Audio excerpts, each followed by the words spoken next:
এসডব্লিউপি ক্ষেত্রে অনেকের একটা এরকম ধারণা আছে, যারা এসডব্লিউপি ব্যাপারে একটু অ্যাগ্রেসিভ, তারা মনে করেন আমি এসডব্লিউপির মাধ্যমে আমি রিটায়ারমেন্টের কর্পাস রাখবো আর ইকুইটির মতন এসডব্লিউপি এর ফান্ডটাও আমার খুব তাড়াতাড়ি ডবল হয়ে যাবে। ব্যাপারটা কিন্তু অতটা ঠিক ওরকম নয়।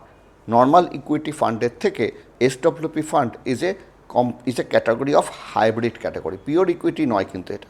ফলে এখানে আপনার ওভারঅল গ্রোথ ইকুইটির থেকে একটু, পিওর ইকুইটি থেকে একটু কম হবে।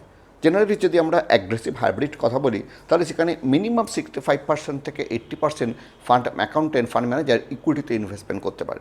বাট যদি আমরা ব্যাফের কথা বলি, এখানে 65% ইকুইটিতে বলা হয়, বাট এর মধ্যে পিওর ইকুইটি, নেট ইকুইটি কিন্তু পরিমাণে কম থাকে।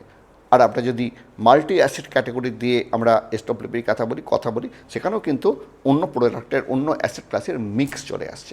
ফলে ওই ইকুইটির পিওরিটিতে কিন্তু এখানে থাকে না। তাই এরকম ভাবাটা ঠিক নয়। আমরা নর্মাল ইকুইটি ফান্ডে যেরকমভাবে যত ফাস্ট টাকাটাকে ডবল করে ফেলতে পারি ওভার দ্য লঙ্গার পিরিয়ড, এসডব্লিউপি ফান্ডেও কিন্তু সেরকম হবে না। এই ব্যাপারটি কিন্তু আমাদের একটু অ্যাওয়ারনেস থাকা দরকার।